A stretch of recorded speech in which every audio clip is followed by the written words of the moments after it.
মহাকাশ গবেষণার ইতিহাসে প্রথমবারের মতো জরুরি চিকিৎসাজনিত কারণে আন্তর্জাতিক মহাকাশ স্টেশন থেকে ৪ জন নভোচারীকে পৃথিবীতে ফিরিয়ে আনা হয়েছে। ক্রু 11 এর এই সদস্যরা গত আগস্টে মহাকাশে গেলেও এক নভোচারীর হঠাৎ অসুস্থতার কারণে নির্ধারিত সময়ের ১ মাস আগেই ক্যালিফোর্নিয়া উপকূলে ড্রাগন ইনভেডার যানে অবতরণ করেন।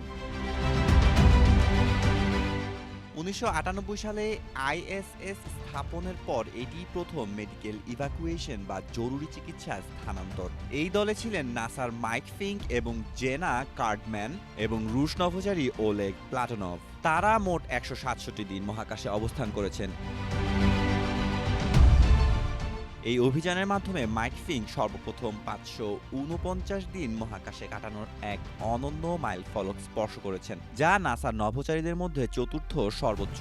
বর্তমানে তারা নাসার বিশেষ তত্ত্বাবধানে পৃথিবীর অভিকর্ষজ বলের সাথে পুনরায় খাপ খাইয়ে নেওয়ার প্রক্রিয়ায় রয়েছেন। দীর্ঘ বিরতির পর নিজের বিছানায় ঘুমানো এবং স্বাভাবিক পরিবেশ উপভোগ করা এখন তাদের কাছে বড় বিলাসিতা হিসাবে গণ্য হচ্ছে। মেহেদী মাসুদ, জনকণ্ঠ।